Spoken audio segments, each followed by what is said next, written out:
சிறந்த மதிப்பிடல் நடைமுறைக்கான கோட்பாடுகள். கற்றலை மதிப்பிடலில் முதன்மையான நோக்கம் மாணவர்களது செயல்பாட்டை மேம்படுத்திடல். அதாவது கற்றலை மதிப்பிடுறதோட முதன்மையான நோக்கம் என்னன்னா மாணவர்களோட ஆக்டிவிட்டீஸை மேம்படுத்துறது தான். ஓகேவாப்பா? சிறந்த மதிப்பிடல் என்பது எத்தகைய கற்றல் முறைகளை மிகுந்த மதிப்பு மிக்கதாக நாம் கருதுகிறோம், அவற்றை மாணவர்கள் எவ்வாறு அடைந்திட முடியும் ஆகியவற்றை அடிப்படையாக கொண்டது. அதாவது சிறந்த மதிப்பிடல்னா நம்ம எந்த கற்றல் முறையை ரொம்ப மதிப்பு மிக்கதாக கருதுகிறோம் அப்படிங்கிறத பொறுத்தது. அதை மாணவர்கள் எப்படி அடைகிறாங்க அப்படிங்கிறத அடிப்படையாக கொண்டது. ஓகேவாப்பா? அதாவது சில கற்றல் முறைகளை நம்ம மதிப்பு மிக்கதாக கருதுவோம். சில டீச்சர்ஸ் மனப்பாடம் பண்ணுறத மதிப்பு மிக்கதாக கருதுவாங்க. சில டீச்சர்ஸ் பொருள் உணர்ந்து கற்கணும், அந்த கான்செப்ட் மட்டும் வெளியே வந்தால் போதும், பிள்ளைங்களோட ஓன் சென்டென்ஸ் இருக்கலான்னு நினைப்பாங்க. சரியா? அதை அடிப்படையாக கொண்டது தான் மதிப்பிடல். ஓகேவாப்பா? எவை கற்கப்படுகின்றன என்பதை காட்டிலும் எவ்வாறு கற்கப்படுகின்றன என்பதற்கே சிறந்த மதிப்பிடல் முறை அதிக முக்கியத்துவம் அளிக்கிறது. ஸ்டூடெண்ட்ஸ் எதை கற்றுக்கிறாங்க அப்படிங்கிறத விட எப்படி கற்றுக்கிறாங்க அப்படிங்கிறதுக்கு தான் சிறந்த மதிப்பிடல் முறை அதிக முக்கியத்துவம் கொடுக்குது. ஓகேவாப்பா? மாணவர்கள் எவ்வாறு கற்கின்றன என்பதை நாம் புரிந்து கொண்டிருத்தலை அடிப்படையாக கொண்டு மதிப்பிடுதலை மேற்கொள்ள வேண்டும். கற்றல் என்பது சிக்கலான செயல்பாடு, பல பரிமாணங்கள் உடையது. அவை ஒன்றோடொன்று ஒருங்கிணைக்கப்பட்டுள்ளன. கற்றல் மாணவர்கள் செயல்பாட்டில் வெளிப்படும். அதை குறிப்பிட்ட கால அளவில் அளவிட வேண்டும் என்பதை புரிந்து கொண்டு மதிப்பிட்டால் மதிப்பிடல் அதிக விளைபயன் மிக்கதாய் விளங்கும். அதாவது கற்றல்னாலே ஒரு சிக்கலான செயல்பாடு. சரியா? கற்றலில் பல பரிமாணங்கள் இருக்குது. அறிஞ்சிக்கிறது இருக்குது, புரிஞ்சிக்கிறது இருக்குது, அப்புறம் அப்ளிகேஷன்ஸ் இருக்குது, அப்புறமா ஸ்கில்ஸ் இருக்குது. இது எல்லாமே ஒன்றோட ஒன்று ஒருங்கிணைந்து தான் செயல்படும். சரியாப்பா? இந்த கற்றல் மாணவர்களோட செயல்பாட்டில் வெளிப்படும். இதை ஒரு குறிப்பிட்ட கால அளவுக்குள்ளேயும் நம்ம அந்த கற்றலை மதிப்பிடணும். மதிப்பிட்டால் தான் மதிப்பிடல் அதிக விளைபயன் மிக்கதாக இருக்கும். ஓகேவாப்பா? மதிப்பிடல் என்பது ஒரு படிப்பின் ஒருங்கிணைந்த உட்கூறாக வடிவமைக்கப்பட்டிருக்க வேண்டுமேயொழிய பிற்பாடு சேர்க்கப்படும் ஒரு கூறாக இருத்தல் ஆகாது. அதாவது மதிப்பிடல்ங்கிறது ஒரு படிப்போட ஒரு பார்ட்டாக இருக்கணும். சரியா? என்னென்ன படிக்கணும், அந்த படிக்கிறத எப்படி டீச் பண்ணணும், அதெல்லாம் கொடுத்துருக்க மாதிரி எப்படி மதிப்பீடு செய்யணும் அதையும் கொடுக்கணும். சரியா? பின்னாடி கொண்டு மதிப்பீடு செய்கிற முறையை அறிமுகப்படுத்தக்கூடாது. சரியாப்பா? ஒவ்வொரு படிப்பையும் வடிவமைத்திடும் போது அதில் இடம்பெறும் கூறுகளான கற்பித்தல் மற்றும் கற்றலோடு பிரிதோர் கூறான மாணவர்களது கற்றலை மதிப்பிடும் வழிமுறைகள் தெளிவாக குறிப்பிடப்பட வேண்டும். ஒவ்வொரு கோர்ஸையும் வடிவமைக்கிறப்ப அதில் இடம்பெறுற கற்பித்தல் டீச்சிங்கு, அப்புறம் கற்றல் லேர்னிங்கு, அதோட கற்றலை மதிப்பிடும் முறைகளையும் தெளிவாக குறிப்பிடணும். சரியாப்பா? அப்போதுதான் மாணவர்கள் தாம் கற்றவற்றை வெளிப்படுத்திடவும் கற்பதற்கு தாம் மேற்கொண்ட முயற்சிகளின் விளைபயனை அறிந்திடவும் முடியும். அதாவது டீச்சிங், லேர்னிங், அதோடு சேர்ந்து மதிப்பிடல் இதையும் குறிப்பிட்டிருந்தாதான் மாணவர்கள் தாம் கற்றதை வெளிப்படுத்துறதுக்கும் கற்பதற்கு தாம் மேற்கொண்ட முயற்சிகளையும் அதோட விளைபயனையும் அறிஞ்சிக்கிறதுக்கும் முடியும். சரியாப்பா? சிறந்த மதிப்பிடல் என்பது மாணவர்களது கற்றல் அடைவு குறித்த பயனுள்ள தகவல்களை அவர்களது பெற்றோர்களுக்கு நம்பகத்தன்மையுடன் அவ்வப்போது அளித்திடுதலாகும். பல்வேறு மதிப்பீடு முறைகள் மாணவர்கள் கற்றறிந்திருப்பவை, அவர்களால் செய்யக்கூடியவை, செய்ய இயலாதவை, அவர்களது பலங்கள் மற்றும் பலவீனங்கள் குறித்த சான்றுகளை ஆசிரியருக்கு அளித்திடும். அதாவது பல்வேறு மதிப்பீடு முறைகள் மாணவர்கள் எதெல்லாம் கற்றுருக்காங்க, எதெல்லாம் மாணவர்களால் செய்ய முடியும், இதெல்லாம் மாணவர்களால் செய்யவே முடியாது, மாணவர்களோட ஸ்ட்ரென்த் என்ன, மாணவர்களோட வீக்னஸ் என்ன, இந்த சான்றுகள் எல்லாம் ஆசிரியருக்கு கொடுக்கறது எது? மதிப்பிடுதல் தான். சரியாப்பா? இவற்றின் அடிப்படையில் கல்வியாண்டு முழுவதும் மாணவரது கற்றல் எந்த அளவு முன்னேற்றம் அடைந்துள்ளது என்ற தகவலை ஆசிரியர் மாணவரது பெற்றோருக்கு அளிப்பதோடு மாணவர் கற்றல் அடைவை மேம்படுத்த பெற்றோர் மாணவர் என்ன செய்ய வேண்டும் என்பதை சுட்டிக்காட்ட முடியும். இதோட அடிப்படையில் ஒரு கல்வியாண்டு முழுவதும் மாணவர்களோட கற்றல் எவ்வாறு முன்னேற்றம் அடைஞ்சிருக்கு அப்படிங்கிறத தகவலை மாணவர்களோட பெற்றோர்களுக்கு டீச்சரால் கொடுக்க முடியும். சரியா? அதே மாதிரி கற்றல் அடைவை மேம்படுத்துறதுக்கு பெற்றோர் என்ன செய்யணும், மாணவர் என்ன செய்யணும் அப்படிங்கிற தகவல்களையும் சுட்டிக்காட்ட முடியுது. ஓகேவாப்பா? சிறந்த மதிப்பீட்டு முறைக்கு தெளிவான நோக்கம், இலக்குகள், தர அளவுகள் மற்றும் தகுநிலைகள் தேவைப்படுகின்றன. ஒரு படிப்பிற்கான முக்கிய நோக்கம், இலக்குகள், மாணவர்கள் அடைந்திட வேண்டும் என்று எதிர்பார்க்கப்படும் தர அளவு, மாணவர்களது தேர்ச்சியை அளவிடுவதற்கான அடிப்படைகள் தெளிவாக கூறப்பட்டிருந்தால் மதிப்பிடல் சிறப்பாக செயல்பட முடியும்.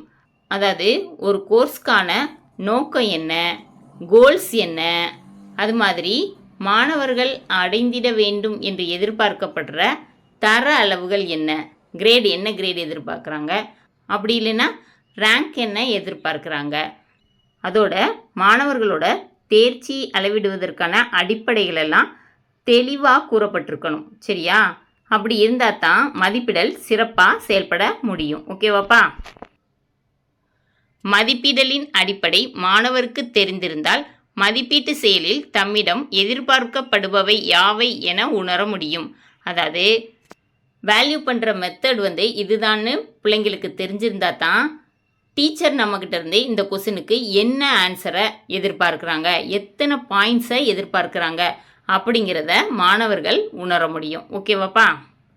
மாணவர்களது பெற்றோர் மற்றும் சமூகம் மாணவர்களை மதிப்பிடுவதன் அவசியம், வெவ்வேறு மதிப்பீட்டு வடிவங்களை ஆசிரியர் பயன்படுத்துவதற்கான காரணங்களை அறிந்து கொள்ள முடியும். அதாவது மாணவர்களோட பேரண்ட்ஸு, அப்புறமா இந்த சமூகம், அப்புறம் மாணவர்களை மதிப்பிடுவதன் அவசியம் என்னென்ன அப்படிங்கிறதையும், வெவ்வேறு மதிப்பீட்டு வடிவங்களை ஆசிரியர் பயன்படுத்துறதுக்கு காரணங்களையும் அறிஞ்சிக்கிற முடியும். சரியா? சிறந்த மதிப்பீடுகளுக்கு பல்வேறு மதிப்பீட்டு கருவிகள் தேவைப்படுகின்றன. பல்வேறு மதிப்பீட்டு கருவிகளையும் அவற்றின் பயன்பாடு குறித்தும் நன்கு அறிந்திருந்தால்தான் ஆசிரியர் தனக்கு எத்தகைய தகவல்கள் தேவை என்பதை பொறுத்து பொருத்தமான மதிப்பீட்டு கருவியை பயன்படுத்திட முடியும். சரியா? பல்வேறு மதிப்பீட்டு கருவிகள் இருக்குது. சரியாப்பா? எப்படி மதிப்பீடு பண்ணுறதுக்குன்னு நிறைய கருவிகள் இருக்குது. அந்த கருவிகள் எல்லாம் டீச்சருக்கு நல்லா தெரிஞ்சிருந்தா தான் டீச்சர் எந்த சூழ்நிலையில் எந்த மதிப்பீட்டு கருவியை பயன்படுத்தணும் அப்படிங்கிறத தெரிஞ்சு பயன்படுத்த முடியும். ஓகேவாப்பா? மதிப்பீடு முறைகள் ஏற்புடையதாயும் நம்பகத்தன்மையும் புறவயத்தன்மையும் உடையதாய் இருத்தல் வேண்டும். அதாவது மதிப்பிடுற முறைகள் ஏற்புடையதாக இருக்கணும், நம்பகத்தன்மையுடையதாக இருக்கணும், புறவயத்தன்மையுடையதாக இருக்கணும். சரியாப்பா? நாம் எதை அளவிட நினைக்கிறோமோ அதை நேரடியாக அளவிடக்கூடிய மதிப்பீட்டு கருவிகளும் செயல்களும் தெரிவு செய்யப்பட்டு பயன்படுத்திட வேண்டும். அதாவது ஒரு டீச்சர் எதை அளவிட நினைக்கிறாங்களோ அதை நேரடியாக அளவிடக்கூடிய மதிப்பீட்டு கருவிகளும் செயல்களும் தெரிவு செய்யப்படணும் டீச்சரால். சரியா? தெரிவு செய்யப்பட்டு பயன்படுத்த வேண்டும். சரியாப்பா? ஆசிரியர்களால் பெறப்படும் மதிப்பீட்டு அளவுகள் நம்பகத்தன்மை கொண்டதாய் இருக்க வேண்டும். அதாவது டீச்சரால் பயன்படுத்தக்கூடிய மதிப்பீட்டு அளவுகள் நம்பகத்தன்மையுடையதாக இருக்கணும். சரியா? அளவீடுகள் புறவயத்தன்மை கொண்டதாய் அமைந்திடக்கூடிய மதிப்பீட்டு முறையே சிறந்ததாகும். அதாவது பார்சியாலிட்டி பார்த்து வேல்யூ பண்ணக்கூடாது. பிள்ளைங்களோட பேப்பரை பார்த்து தான் வேல்யூ பண்ணணுமே தவிர அந்த பிள்ளை நமக்கு பிடிச்சமான பிள்ளை, இந்த பிள்ளை நமக்கு பிடிக்காத பிள்ளை அப்படின்னு சொல்லிட்டு வேல்யூ பண்ணக்கூடாது. சரியா? புறவயத்தன்மையோட வேல்யூ பண்ணணும். ஓகேவாப்பா? விளைவை மதிப்பிடுவதோடு அதனை விளைவிக்கும் அனுபவங்கள் மற்றும் முயற்சிகளை மதிப்பிடுதலில் கவனம் செலுத்துதல் அவசியமாகும். வகுப்பில் மாணவர்கள் தரநிலையை அறிய அவர்கள் அடைவு பற்றி தகவலை பெறுவதும் மிகவும் முக்கியமானது. எனினும் அவ்வடைவினை எய்திடுவதில் மாணவர்கள் பெற்ற கற்றல் அனுபவங்கள் மற்றும் மேற்கொண்ட முயற்சிகளை கண்டறிவதில் கவனம் செலுத்தப்பட வேண்டும். அதாவது கிளாஸில் பிள்ளைங்களோட தரநிலை ஏ கிரேடில் இருக்காங்களா, பி கிரேடில் இருக்காங்களா, இல்லை ரேங்க் ஆர்டர் ஃபஸ்ட் ரேங்கா, செகண்ட் ரேங்கா, 5th ரேங்கா, 10th ரேங்கா இப்படிங்கிறத கண்டுபிடிக்கிறது ரொம்ப முக்கியமானது. சரியா? அதை விட அவங்க இந்த கிரேடையோ இந்த மார்க்கையோ அப்படி இல்லை இந்த ரேங்கையோ பெறுறதுக்கு என்னென்ன கற்றல் அனுபவங்களை மேற்கொண்டிருக்காங்க, அவங்க என்னென்ன முயற்சிகளை மேற்கொண்டிருக்காங்க, இதிலெல்லாம் நம்ம கவனம் செலுத்தணும். சரியாப்பா? அவங்க வந்து எப்படி கஷ்டப்பட்டு படிச்சிருக்காங்க அப்படிங்கிறதுல நம்ம கவனம் செலுத்தணும். ஓகேவாப்பா? குறிப்பிட்ட கால இடைவெளியில் மேற்கொள்ளப்படும் மதிப்பிடலை விட தொடர் மதிப்பீடே நன்கு செயல்படுகிறது. மதிப்பிடல் என்னும் செயலை தொடர்ந்து மேற்கொள்ளும் போது விளை பயன் பல்கி பெருகுகிறது. அதாவது வேல்யூ பண்ணுறத நம்ம தொடர்ந்து மேற்கொண்டுக்கிட்டே இருக்கணும். அப்படி தொடர்ந்து மேற்கொள்கிறதுனால விளைபயன் வந்து பல்கி பெருகுது, பெருசாகுது. சரியாப்பா? மாணவர்களது பல்வேறு கற்றல் செயல்களை தொடர்ந்து மதிப்பிடுவதன் மூலம் அவர்களது கற்றல் தொடர்ந்து மேம்பட்டு படிப்பிற்கான இலக்கு எய்தப்படும். அதாவது ஸ்டூடெண்ட்ஸோட கற்றல் செயல்களை தொடர்ந்து வேல்யூ பண்ணிக்கிட்டே இருந்தோம்னா அவங்களோட கற்றல் வந்து தொடர்ந்து மேம்பட்டுக்கிட்டே வரும். சரியா? படிப்போட இலக்கை அவங்க சீக்கிரமாக அடைஞ்சிருவாங்க. சரியா? வேல்யூ பண்ணாமலே விட்டுட்டோம்னா நம்ம எப்படி படிக்கிறோங்கிறதே பிள்ளைங்களுக்கு தெரியாமல் போயிடும். அவங்க நம்ம நல்லா தான் படிப்போம், நல்லா தான் தெரியும் இந்த கொஸ்டின் அப்படின்னு நினச்சிட்டே இருப்பாங்க. பரீட்சைக்கு படிக்கிறப்ப கஷ்டப்பட்டு படித்து மார்க்கு குறையதான் வாங்குவாங்க. ஓகேவாப்பா? அதனால தான் என்ன செய்யணும்? தொடர்ந்து மதிப்பிடணும். மேம்பட்ட செயல்பாட்டுக்காக மேற்கொள்ளப்படும் மதிப்பிடலில் பின்னூட்டம் அளித்தலும் செயல்பாடு பற்றி ஆழ்ந்து சிந்திக்கச் செய்தலும் இடம்பெறுகின்றன. அனைத்து மதிப்பீட்டு செயல்களும் மாணவர் கற்றல் பற்றி பின்னூட்டம் அளித்திடுவதாய் அமைய வேண்டும். அதாவது எல்லா மதிப்பீட்டு செயல்களுமே மாணவர் கற்றல் எப்படி இருக்குது அப்படிங்கிறத ஃபீட்பேக் கொடுக்குறதா இருக்கணும்.